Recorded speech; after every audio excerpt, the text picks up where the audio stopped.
This is the third case of a cure for HIV following bone marrow transplantation. And it is exciting for the field because it's proof that a cure is possible for HIV.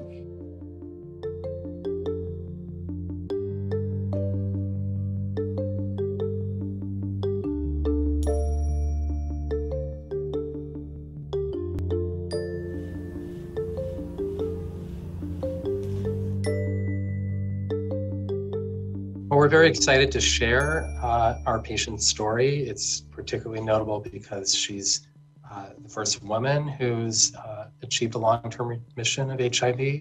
This would be a treatment for a modest number of people who have a condition that requires a transplant, have HIV, and are able to identify a match. And I think the pool of potential matches would be expanded by using umbilical cord as the source, which is what we demonstrated in our patient for the first time.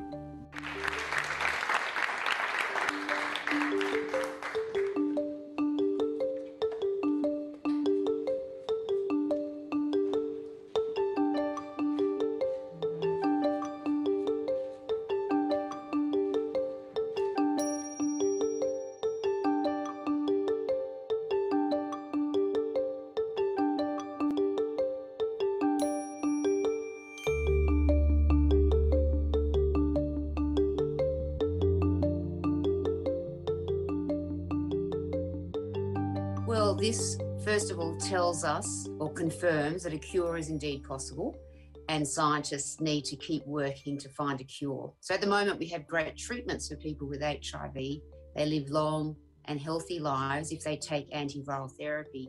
So there are many scientists around the world trying to find ways to eliminate that little bit of virus that persists on treatment.